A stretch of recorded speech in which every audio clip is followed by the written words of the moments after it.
Ashamaa akkam jirtu guyyaa kana Grade 10 History Part 2 qabannee dhufnee jirra. Paartii dabre keessatti Unit 1 eegallee turre. Guyyaa kana immoo paartii itti aanu wajjin ilaalla jechuudha. Mata dureen guyyaa kanaaf qabannes The Unification of Italy kan jedhudha. The Unification of Italy jechuun Unification jechuun walitti qabama yookiin walitti dhufuu jechuudha. Kanaafuu tokkummaa yookiin walitti qabama Itaalii kan jedhu kana wajjin ilaalla jechuudha guyyaa kana. Italy before the unification. Itaaliin walitti qabamuu yookiin tokkummaa isii dura maal turte kan jedhu wajjin yommuu ilaallu jalqaba irratti Italy had once been the center of the Roman Empire. Itaaliin yeroo tokko Roman Empireedhaaf jiddugala turte jechuudha. Roman Empireedhaaf jiddugala kan turtedha jechuudha Itaaliin. It had been the birthplace of intellectual movement called Renaissance, more concerned with literature and art. Akkasuma iddoo intellectual movement kan jennuun kun grade 9 keessatti kan barannee turre iddoo itti eegaleedha jechuudha. Renaissance jedhamee kan beekamu jechuudha. Renaissance kan eegalee Italy keessatti jechuudha. Waa'ee Renaissance grade 9 keessatti bal'inaan baratanii jirtanii. Renaissance kan inni wal qabatuun waa'ee aartii barreeffama adda addaa kanaan jechuudha kan inni wal qabatu. Finally in the early 19th century Italy disintegrated into small independent states. Haa ta'u malee jaarraa 19ffaa keessa Itaaliin gara isteetii adda addaatti addaan qoqqoodamuu eegalte jechuudha. Isteetiin isiin addaan itti qoqqoodamte kunniinis isaan asiin gadii kana jechuudha. Inni jalqabaa Piedmont Sardinia. Isteetiin kun isteetii of dandeettii taate independent Italian isteetiidha jechuudha. Isteetii of dandeettuudha influensii biyya alaarraa jechuudha. Akkasuma isteetiin kun leader of the unification turte jechuudha. Leader of the unification walitti qabama Itaaliin taasistu kana keessatti kan hoogganaa ture isteetii kana jechuudha. Isteetii Piedmont Sardinia isa jennuun kana jechuudha. Isteetiin inni biraa kan Itaaliin itti addaan qoodamte keessaa Venetia fi Lombardy jechuudha. Lombardy fi Venetia. Isaan kunniin immoo kallattiimaan kan hoogganamaa turan Austria biyya jedhamtuun jechuudha. Biyya Austria jedhamtuun hoogganamaa turanii jechuudha isteetiin kunniin lamaan immoo. Inni biraa Parma, Modena fi Tuscany isaan jennuun kanneen jechuudha. Local prince inni kunniin kan hoogganamte jechuudha.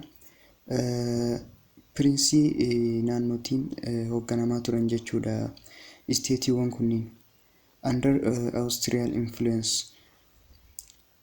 Inni isteetiin itti aanu the papal state. The papal state ruled directly by Pope. Ruled directly by the Pope. Popeidhaan jechuudha kan hoogganamu isteetiin kun immoo Popein maal yoo jenne head of the Catholic Church. Warra Catholic Church hoogganuudha jechuudha. Warra akka Papas ka jedhamu kana jechuudha.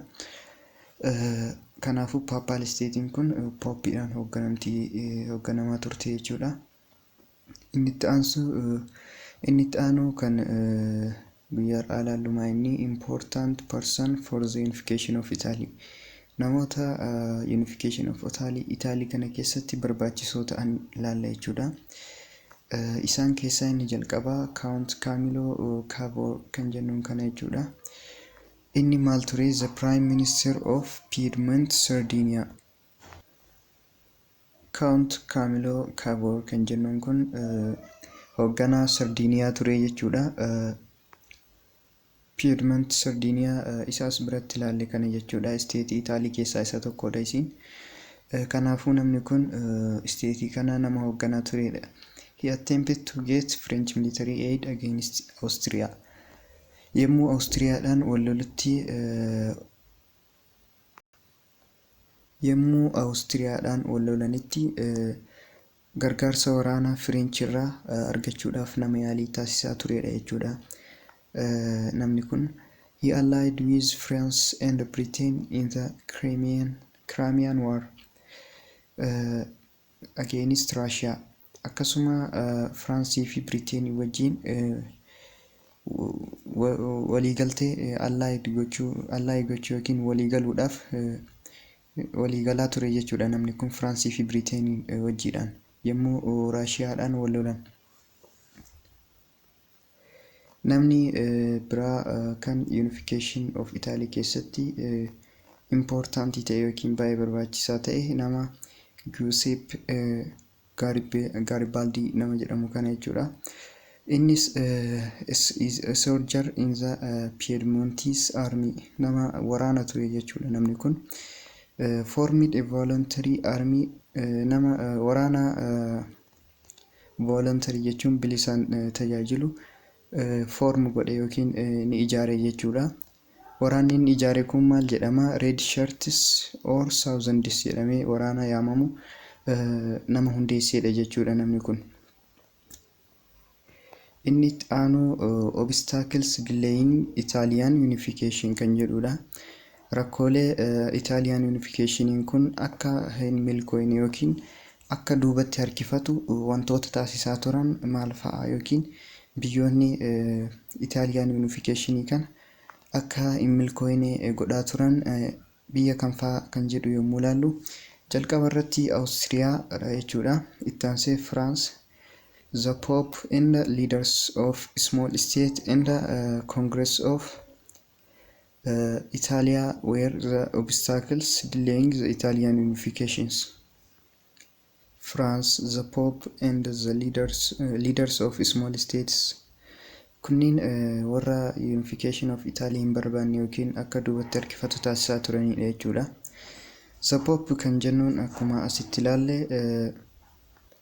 warra papal state hoogganaa turedha jechuudha. The Pope kunniin leaders of small state jechuun immoo hooggantoota isteetii xixiqqoo. Warri kunniin maaliif hin barbaanne jennee yoo ilaalle hooggantoonni isteetii xixiqqoo kunniin yommuu Itaaliyaan guddoon uumamtu yookiin tokkummaan uumamee biyyi guddoon tokko uumamtu maal ta'a? Aangoo isaanii ni dhabuu jechuudha. Kanaafuu aangoo isaanii dhabuu hin barbaadanii sababa kanaaf unification of Italy kan akka milkaa'u warra hin barbaanne jechuudha. Isaan kunniin warra unification of Italy duubatti akka harkifatu taasisaa turanidha jechuudha. Inni biraa the process of unification maal fa'aa ilaalaa turre?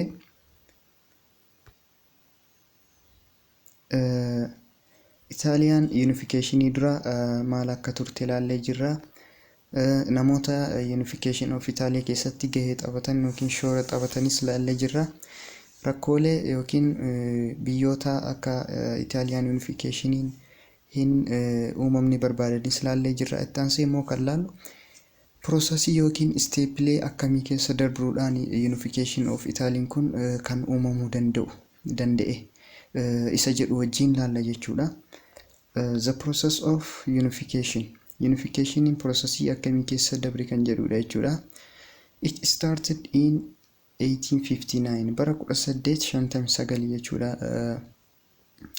Unification of Italy kan eegale innis waraana Austria wajjin gaggeeffame irratti jechuudha. Innis Austro-Sardinia War jedhamee kan beekamudha jechuudha. Sardiniyaan isteetii Italy keessaa isa tokko jennee jirra gubbaatti akkuma ilaalle jechuudha. In Austro-Sardinian War waraana Austria fi Sardinia jidduu gaggeeffame kana keessatti the Italians were supported by France. Warri Itaalii yookiin Sardiniyaan kunniin Fransiin gargaaramaa turanii jechuudha. The Italian fought to take Venetia and Lombardy. Warri Itaalii yookiin Sardiniyaan kunniin Venetia fi Lombardy fudhachuudhaaf waraana kan banan. Veneetiyaa fi Loombaardiin yaadachuudhaaf jecha akkuma asitti ilaalle Veneetiyaa fi Loombaardiin Awustiriyaa jala turanii jechuudha. Kana yaadachuu qabna. Veneetiyaa fi Loombaardiin Awustiriyaa jala erga turanii warri Itaalii Awustiriyaa jalaa baasuudhaaf waraana gaggeessan jechuudha. Which were under the direct Austrian control. Kan hoogganamaa turte Awustiriyaan jalatti jennee jirra. Akkuma gubbaa irratti ilaaluudhaaf yaalle Awustiriyaan was defeated. Awustiriyaan lola kanarratti ni injifatamte. Piedmont Sardinian annexed only Lombardy. Kan uf jalatti deebisuu dandeetti yookiin kan harkaa baasuu dandeette Lombardy qofa jechuudha. Maal argachuuf lolaa turanii Veneetiyaa fi Loombaardiidha. Boodarra immoo kan harkaa baasuu danda'an Loombaardiidha. Haa ta'u malee Veneetiyaan harkuma Awustiraaliyaatti hafuu dandeette jechuudha. Bara 1860 people of Parma, Modena and Tuscany revolted and removed their pro-Austrian rulers and united with Piedmont Sardinia. Parma, Modena fi Tuscany kan jennuun kunniin warra Itaalii ta'uu yaadachuu qabna jechuudha. Isteetii Itaalii keessaa gubbaa irratti kan laalessaniin keessaa isaan muraasa jechuudha. Isaan kunniin revolted jechuun mormuudhaan akkasuma warra Awustiriyaa kana mormuudhaan hooggantoota isaaniillee ofirraa remove godhan jechuudha. Ofirraa fonqolchanii akkasuma united with Piedmont Sardinia. Sardiiniyaa wajjin walitti dhufanii tokkummaa uumanii jechuudha. Isteepilee kanneen keessa deemuudhaan dhufe jechuudha. Warri isteetiin kunniin hanga ammaa walitti dhufanii jiranii ammas ittuma fufa jechuudha adeemsi yookiin piroosesiin unificationii kun. Bara 1860 baruma wal fakkaataa keessa Kingdom of two Sicilies joined with Piedmont Sardinia after a successful uprising which was supported by Garibaldi army the Red Shirts. Bara 1860 Kingdamiin lama jechuudha Sardiniyaadhaan walitti makamanii warra Itaalii kanaan jechuudha walitti makamuudhaan garuu after a successful uprising dhiibbaa milkaa'aa booda jechuudha dhiibbaa muraasaan gara warra Sardiniyaa kanatti makamuu danda'aniidha jechuudha which was supported by Garibaldi's army the Red Shirts. Waraana kanarratti kan gargaarsa taasisee warra Itaaliitiif eenyuun Garibaldis nama jedhamudha yookiin Red Shirts Southandis jedhamanii illee ni beekaman jennee isaan gubbaa kanatti ilaalleedha jechuudha. Nama kanaan waraana nama kanaatiin gargaaramuudhaan Kingdamiin Sicilii lama Piedmont of Sardiniyaatti yookiin warra Itaaliitti makamuu dandeetteerti jechuudha. Bara 1860 ammas baruma wal fakkaataa keessa bara 1860 while the Red Shirts were fighting against the king of the Kingdom of two Sicilies, the army of Piedmont Sardinia annexed Papal States except the city of Rome. Baruma kana keessa yommuu Red Shirts isaan jennuun kun kan nama Garibaldi jedhamuun hundeeffamte waraanni kun jechuudha. Yommuu waraanni kun mootummoota Sicilii lamaaniin yommuu wal lolaa turetti Piedmont of Sardiniyaan maal goote Papal State ofitti makuu dandeetteerti jechuudha. Except the city of Rome. Magaalaa Rome qofa malee Papal State gara Itaaliyaatti makuu dandeetteerti jechuudha. Yeroo kanammoo Rome maal turte sitiin magaalaa Rome jechuudha. By the time was under the French soldier. Yeroo kanatti magaalaan Rome kun French soldier waraana biyya French jala turte jechuudha. In the name of protecting the life of the Pope. Sababni isiin waraana biyya French jala turteefis maal protect gochuudhaa fi warra Pope yookiin warra Paappaasii kana jiru akka isaan rakkoo adda addaarraa isaan tiksisuudhaaf jechuudha, protect isaan gochuudhaaf French soldieryidhaan hoogganamaa turte jechuudha magaalaan Room yeroo kanatti. In 1861 bara 1861 the kingdom of Italy was proclaimed, making Turin its capital. bara 1861tti kingdamiin Itaalii kun beeksisee jechuudha awaajii gochuudhaan magaalaan Turinii magaalaa guddoo Itaalii ta'uu isii beeksisa godhee jechuudha. In 1866 bara 1866tti the Austro-Prussian War waraanni Awustiriyaa fi Piraashiyaa isaan kunniin maal turanii isteetii Jarmanii turanii jechuudha. Isteetiin kunniin lamaan lola gaggeessanii jechuudha. Lolli kun akkasuma maal jedhamee beekama? 7 weeks war. Torbee tokkoof torbee torbaaf wal lolaa turanii waraana torbee torbaa jedhama jechuudha. Was fought between the two German states, Prussia and Austria. Isaan kunniin isteetii Jarmanii jechuudha. Isteetii Jarmanii keessaa Piraashiyaa fi Awustiriyaa jidduutti waraana gaggeeffamedha jechuudha. Waraanni kun Italy supported Prussia. Itaaliin Piraashiyaa gargaarte jechuudha. Austria was defeated at the Battle of Sadowa. Awustiriyaan iddoo waraanaa yookiin dirree waraanaa Sadowa jedhamutti hinjifatamte jechuudha. Sababa Itaaliin Piraashiyaa gargaarteef waraana kanarratti Awustiriyaan hinjifatamuu dandeetteerti jechuudha. The defeated Austria gave Venetia to the Italians. Awustiriyaan erga hinjifatamtee booda Venetiyaa kan jalqabaa harka isiitii baasuun hin danda'amin san amma gara Itaaliitti makamuu dandeetteerti jechuudha sababa hinjifatamteef. Awustiriyaan Venetiyaa hoogganaa turte. Dhumarra sababa hinjifatamteef Itaaliin Venetiyaas gara ofiitti dabaluu dandeetteerti jechuudha isteetii Venetiyaa kana. In 1817 bara 1870 the Franco-Prussian War started. Waraanni Firaansii fi Piraashiyaa jidduutti ni eegale. And French soldiers at Rome withdrew and Italy took the city of Rome, which was made the capital city of United Italy.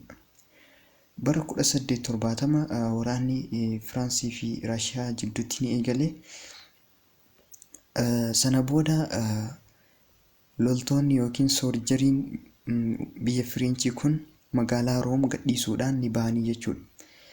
Kanaafuu dhumarratti Itaaliin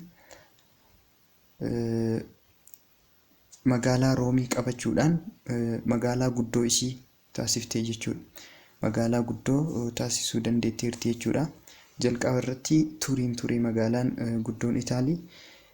Sana booda erga Roomiin qabatanii booda magaalaan guddoo isii maal ta'e? Roomiin ta'e jechuudha. Haala kanaan fakkaata jechuudha. Unification of Italy kan jedhu gabaabinaan kana fakkaata. Wanti isiniif ifa hin taane yoo jiraate immoo komentii irratti barreessaa check godha jechuudha. Guyyaa har'aatiif kan qabadhee dhufe kana fakkaata. Hanga xumuraatti daawwachuu keessaniif galatooma.